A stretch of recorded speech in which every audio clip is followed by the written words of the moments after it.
Okay, so I think very briefly, just to those who weren't there yesterday, very briefly, Tom, I'm working here on the No Fear project as well as STAIR4SECURITY in charge of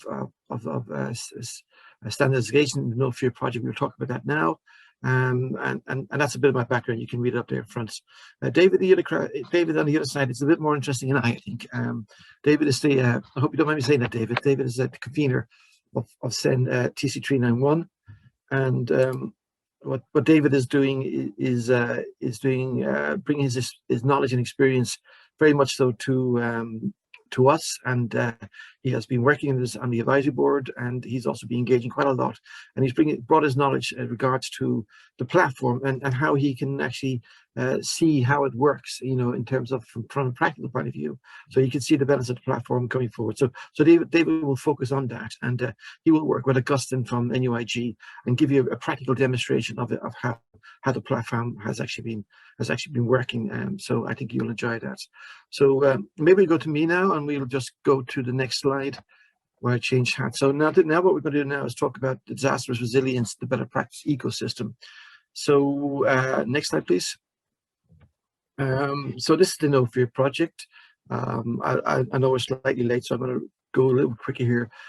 Simdon in Italy has been running it. The project is about emerging medical care. It brings together a series of practitioners, decision-making policymakers in the area of medical and security field. And what they're going to try to do is find out the needs and gaps and what is needed, so recommendations can involve regards to innovation, which of course is supporting DG Home specifically in this area. And there on the right-hand side, you can see quite a number of well-known members, well distinguished too, and we're partners of 18 at this stage. Next slide, please. So this is the aims, very much so. It's about creating a long-lasting community of practitioners.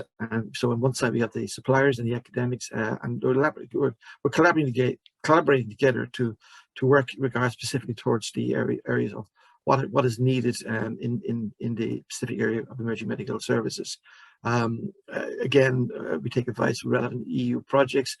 Standardization is to the foreground, and what we're trying to do is come up with some quick wins and practical short-term results to help move the whole project forward. It's a 5-year project which began in 2018 and end in 2023. Next slide, please.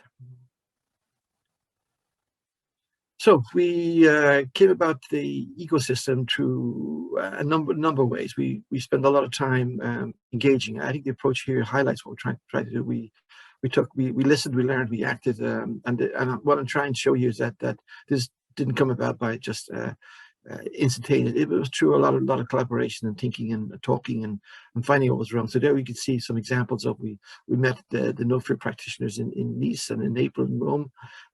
We led, I particularly led the CLU stream and standardization in those specific areas. We ran a number of events with the No Fear and the STAIR4SECURITY workshop and standardization, and we participated with NSBs. Those are our colleagues in work package 3 and STAIR4SECURITY. Again, engagement with SEN TC391 chairperson, talking to other projects, all along the way. So over time, we'd be very evident that there was specific needs to try to straighten the activity going on in terms of pre-standardization, but work in a way and a manner that works for the community, work in a manner, a way that's very specific to them, because we learned from the ENCIRCLE project that there was clearly an issue, and this has been recognized through DG Home in a number of areas, which is why we had very dedicated workshops specifically dealing with standardization. So we're taking the challenge on board, and we're trying to go forward with it. And one of the things that we were very evident was the fact that when many EU projects are produced, they come up with this wonderful platform, and it's fine. The platform on its own is fantastic, but the data information can be stronger if there was some kind of engagement across a number of platforms. So as part of the initiation of this better practice ecosystem, we took on board the development of an interoperability tool, which comes into a number of projects in ENCIRCLE, STAIR4SECURITY, No Fear, and Proactive, all kind of able to kind of share knowledge and understanding, and that makes the information gathered there of more value and use to those who want to use it. So we're kind of very pleased with that at this stage, and it's going quite well. So I kind of go next slide, please. So one back, please. So this is trying to get across the importance of what we're doing. So it initiated from the need from a technical point of view that we wanted to get the guide working. So we wanted to make sure interoperability was there, and that when we come with the platform, it works. So I think it strengthens that area. So semantic technical interoperability were key to kind of driving this forward, and we've now got it to a stage where I think we have the engagement going to this stage. So if we go to the next slide, very please, quickly. Sorry, I'm slightly late in this call. So here we go. So here we have is the guided for operators, 3 platforms. Now you can see that we have on the right-hand side, we have the aggregator, the STAIR4SECURITY, and it takes on board the data from a number of the platforms. So no fear, we have proactive on board as well, and we have ENCIRCLE. So they all come in different data sets and different labels and metadata. And we use the graph SQL kind of to take the information in. Of course, there's security involved.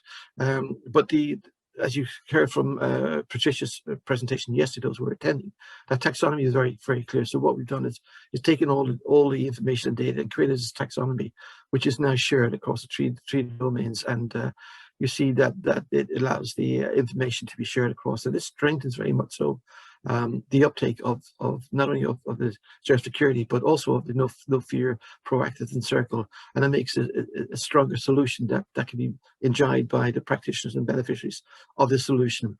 And what will be nice to do is kind of going forward is that, you know, if we in Horizon Europe, when we go forward, yeah, thank you. As we go forward to Horizon Europe, wouldn't it be rather have these platforms being developed and in isolation, that we maybe suggest that in future calls that we comply with the 3 API platform engagement, so that more common information data can be shared.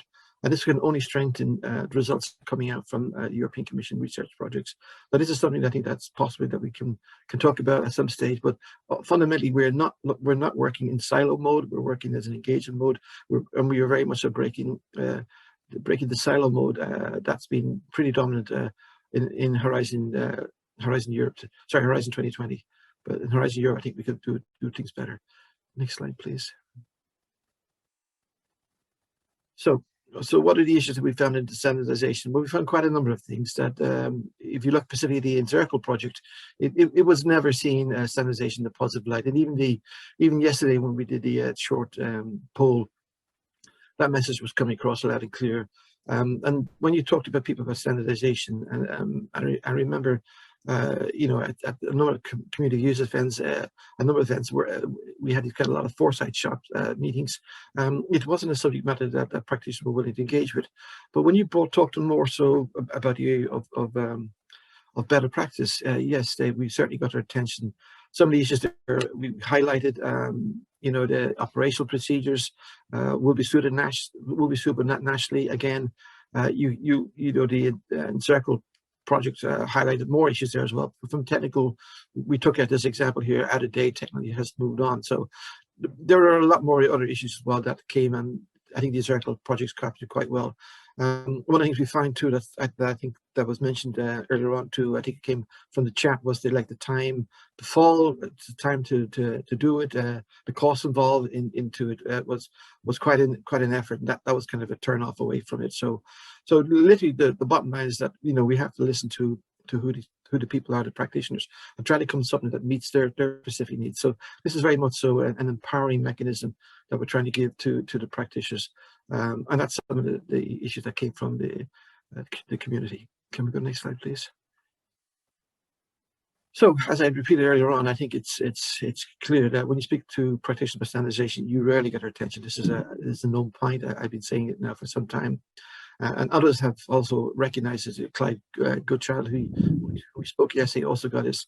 But when you speak about better practice, you get their attention. So on ideology, we're moving things forward. That we're trying to develop something that, for this specific community, it meets their specific needs. So it's so practitioner orientated. Can we go to the next slide, please? So we just did a quick pros and cons of where we stand at the moment. At the moment, 17391, there's great efforts up there. If you want to develop a standard, you can go to technical committee, and they can help you to advance your standard. So that's out there. Here's some three bullet points.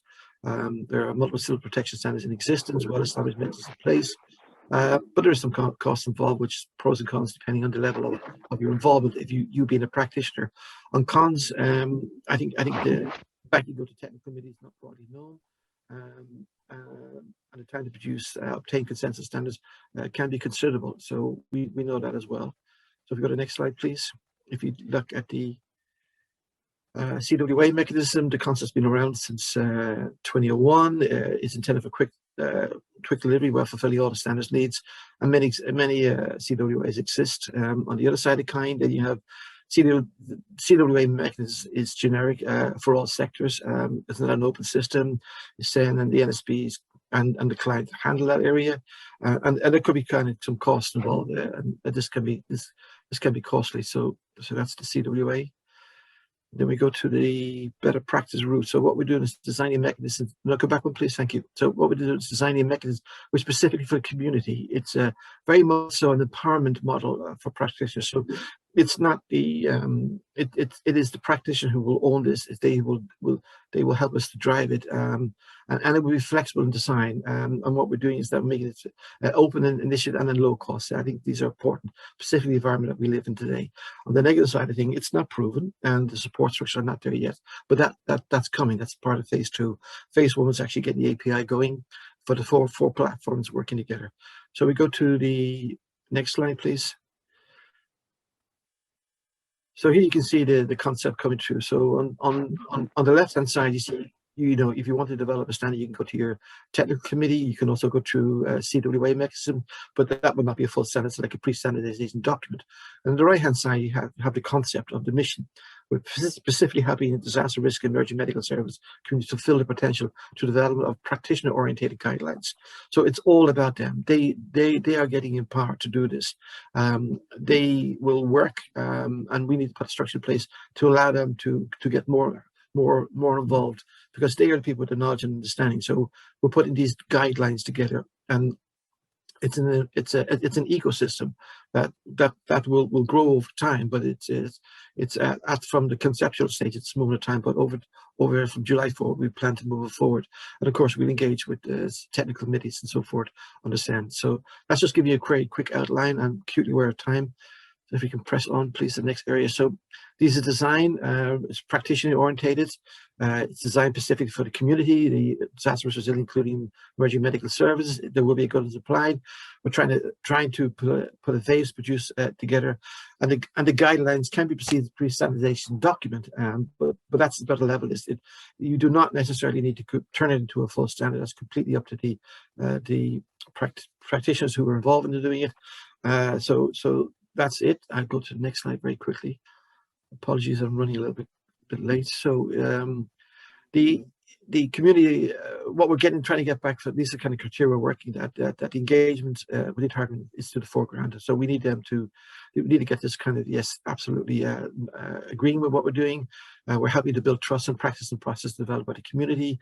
Very important, we're developing an empowerment mechanism that contributes to better practice that meets their specific needs. Clearly, we know from the ENCIRCLE project it's not working the way it should be. So they decide whether we move it into a standard mechanism or not, or do we keep it at a certain level, i.e. like the de facto standards, and it will be low cost.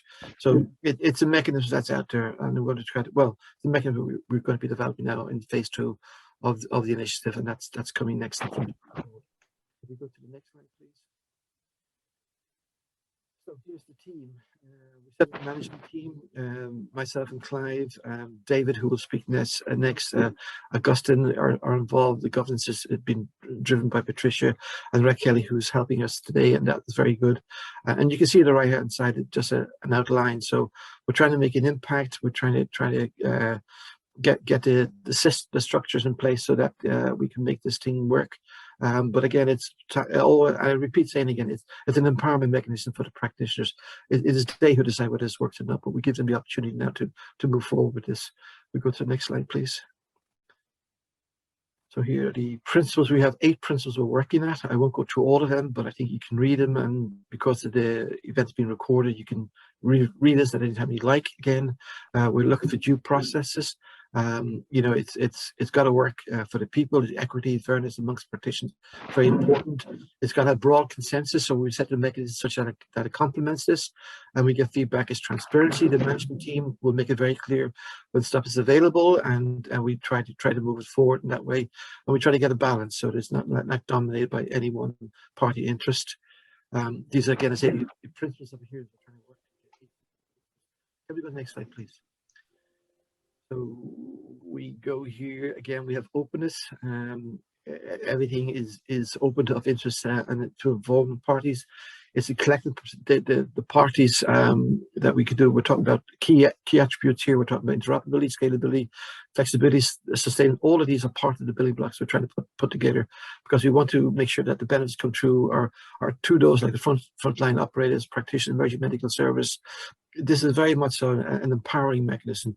It's not us dictating what's done. We're going to look at the technical aspects. We're going to look at operational aspects, and once the structure is in place, we will encourage that. So I think the sixth area there is quite important. This is one of the fundamental principles we're working from. Availability, it will be free for anybody who wants to access and download it and use it, and we will try to encourage more people to look at it at that stage. And again, it's done on a voluntary basis and a success driven by the community. So it's the community that will own this eventually, and they will drive it and move it forward. And should they wish to turn it into a full standard individual document, I will call it a better practice guide stroke document.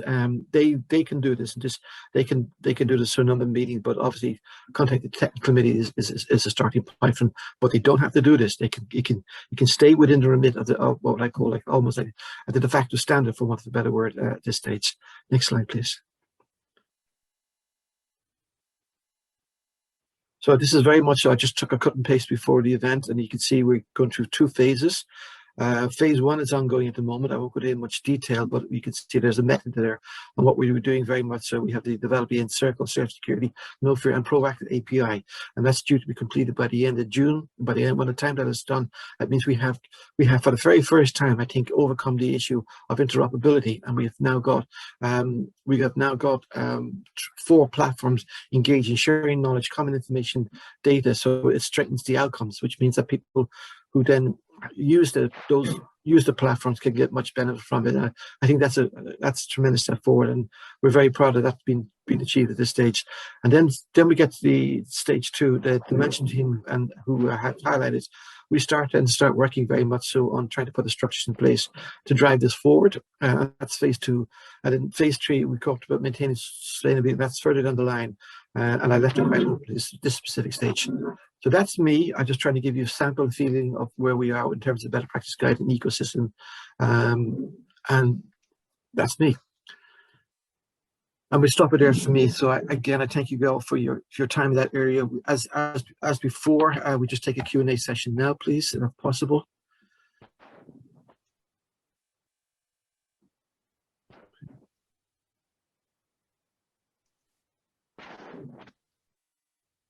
Catherine, Anna, are we there? Yes, here we come through. Okay, so there's 2 questions here. We got 2 questions. So, and the first question is an open model approach to pre-standardized design specifically for disaster resilience at low cost is better than a closed model that incurs high cost.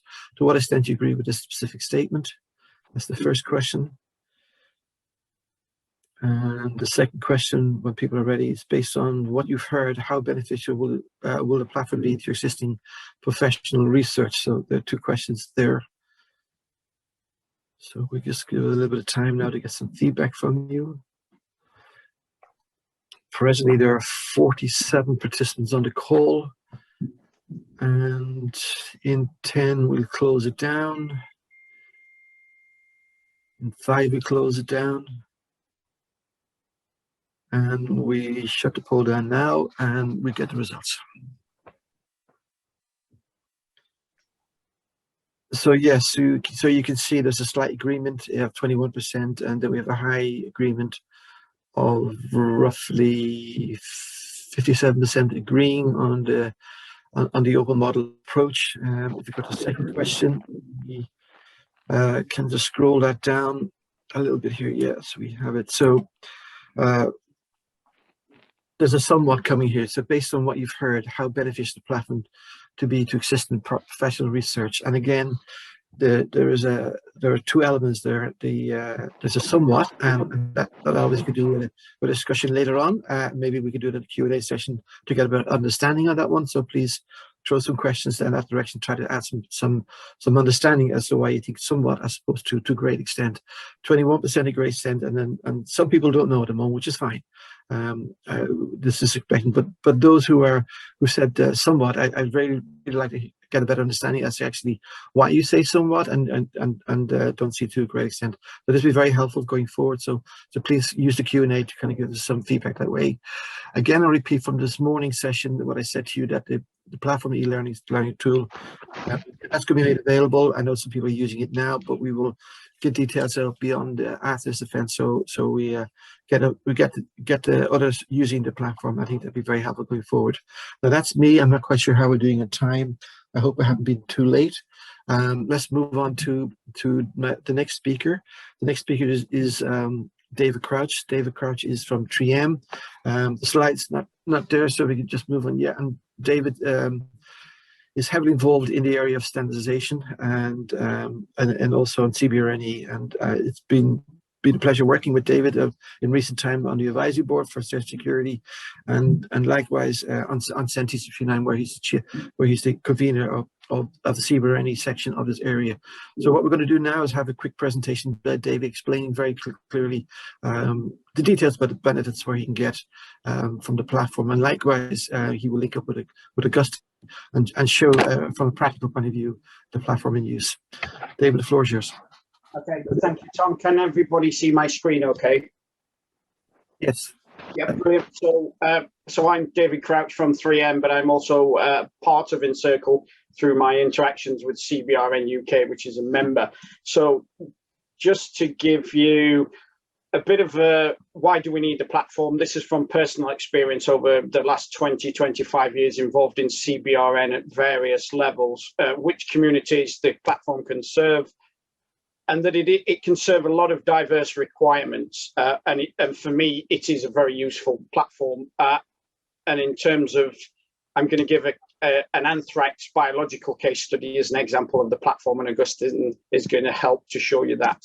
So just moving quickly along in terms of, if we have a hazard, it doesn't make a difference which hazard it is. Here today, I'm talking about biological hazards. So we're trying to study this from a resilience perspective. So there is an information requirement. What are we trying to achieve? What are we trying to understand from a resilience perspective?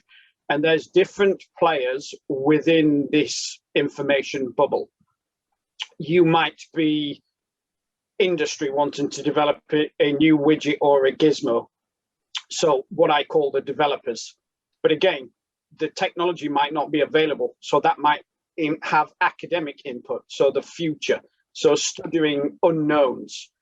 But again, all of this could be done in isolation with the real people on the front line, and that's no disrespect to anybody in academia, which I've served, and industry, which I currently serve. But there's the practitioner element that Tom's already mentioned. You might be a frontline practitioner, a fireman, an ambulance worker, a police officer, excuse me, so what I call the here and now. But then there's other practitioners, the disaster risk reduction teams in policymakers within governments, and then at the international level within NATO and organizations like Interpol. So from an information sharing perspective, these areas are very much siloed with the different bubbles. There's very little interaction because a lot of the information is either national security requirements or is export controlled. And they're not the only stumbling blocks to information sharing in this domain. There's language barriers. The United Kingdom used to be part of the European Union, but it's not anymore. But there's different language barriers. There's also different operating barriers. From a STEM perspective, engineers speak a different language to chemists and scientists and microbiologists, to practitioners. So again, using common languages. And there's many different diverse disciplines, which I'll mention in a minute. And there's also unknown knowns. We from a capability gaps perspective, ENCIRCLE pointed out a lot of things that are missing from kind of the CBRN domain. So they are kind of, we know that they are not available. So again, how do we share this information to get lots of projects that are happening within this circle to best practice share, so that people aren't wasting valuable research funding by trying to reinvent the wheel and conduct research that's been done previously. So in terms of a diverse ecosystem, if we take the kind of chem bio radiological, and DRR fits into this quite nicely. So if we imagine COVID sits within the biological umbrella, yes, we have the individual hazard level, but within each hazard level, we also have different platform domains. So if I'm studying biological, which is today's example, am I wanting detection, identification, and monitoring, which is different from medical intervention and medical countermeasures? So again, what are we trying to achieve? And this is where it's a very complex domain with lots of gaps in technology needs and also analysis. And this is where the STAIR4SECURITY platform, as a common knowledge sharing platform, both in CBRN and DRR, is really important, because it allows better resilience and response to new threats, because information can be uploaded into the portfolio and the platform. It allows better practice guides. Now, whether they're standardized guides or just best practice, and so that at least they are codified and can be shared amongst fellow practitioners and fellow operators. And again, about building standard operating procedures that are functional at the international level. And for me, one of the key areas is building future networks and future collaboration. So I'm going to give this example. So over the last 10 years or so, I've been involved in anthrax remediation with both UK government and other international agencies such as Turkey. And so anthrax is a natural disease, occurs all over the world. And this program of research looked at various things: risk assessment, PPE use and testing, and the ones in red are ones I'm concentrating on today. So new types of decontaminant and decontamination systems, testing, biological testing regimes for finding and detecting anthrax, and new product design. And these programs have produced a huge amount of test data that has not been disseminated very widely. I'm not saying it's not being disseminated, but for the common good in terms of the European community, it could have been all of this. David, may I cut across you? We're still on the slide of the first heading at this stage. So I'm not quite sure. You're talking in the sense of showing something, and we're not seeing any slide projection. You have that at the moment, David. Yeah, sorry, I'm on my slide is biopreparedness anthrax, and there's a global map. Okay, I'm only seeing the first slide. Has everybody seen the slides okay? Apologies, Dave, I couldn't cross you that stage. I thought No, that's okay. Just no, we are on the first slide. We're on the first slide. So I think we have slide control. My apologies, David, for this. No, that's fine. So if let's try again. Sorry everybody about this. I just realized that David was talking very much so about something that was in front of him, but clearly we weren't seeing it. So yes, David, they're coming through now. So on the biopreparedness anthrax slide is now in front of our screen at the moment. Right, brilliant. So just to talk about the research program, the ones in red are the areas that I'm concentrating on today with the bio example. So these are very much the areas where best practice sharing and new product information could have been included. So hopefully that's moved on to the next slide, information challenge. So a lot of the work that was involved in this it was non-anthrax based. So we were looking at new decontaminants for chemical warfare decontamination. However, the new decontaminants that we looked at were peracetic acid based, which then led into anthrax remediation. So again, it's showing that information that might be generated in a chemical warfare sense, has applicability into the biological arena as well. So this is where the platform becomes really important, because it allows people between disciplines to look at different types of research and information. So for example, on a radiological type, modern information management systems allow the ability to share information on plume dissemination of hazards, which might be interested to someone from the DRR community in disaster management planning who use this type of software and this type of technology potentially to map out dose rates that human beings would be exposed to in the event of an accident. So again, it's about generating resilience. And then just to show the example, here is the Dunningkruger Effect, which is kind of a wisdom and knowledge and experience. So we have, at the beginning, we have no wisdom, so our confidence is high. And as we move through the valley of despair, with practitioner inputs, we can, within the CBRN domain, we can say, okay, with best practice sharing, we can develop greater resilience by information sharing. And whether that's the development of a product, such as a light decontamination system, but all of this is not possible without information sharing.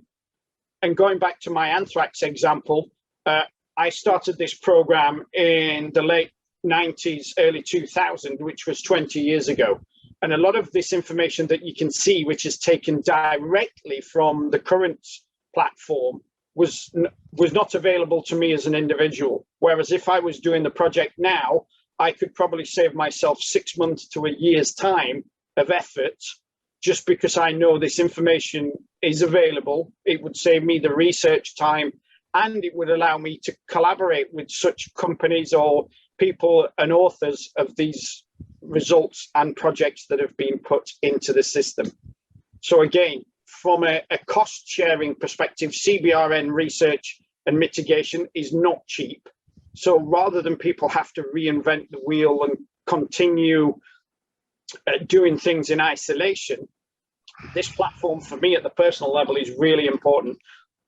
And this is the key phrase: the coordination through the platform is key to cost-effective resilience, because, and this is the very final slide, and I know I'm on, you have all the great work that's happening in No Fear and all the other EU programs, as well as ENCIRCLE, which if fed into the platform will provide, through phase 1 and beyond, will provide a really valuable tool to not only academics, but industrial and practitioners, so we can help develop a more resilient society. And with that, I will stop talking. And I'm happy to answer any questions. David.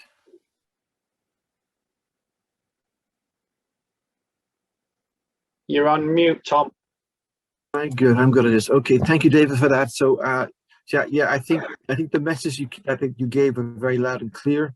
I think the resilience point is very, very strong.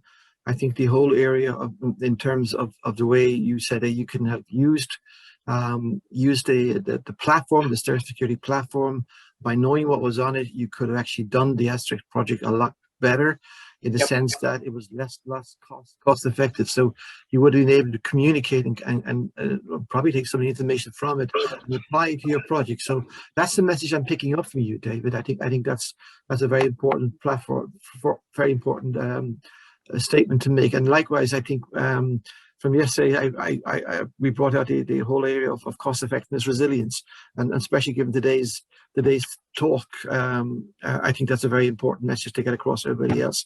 So I think this platform can help people going forward.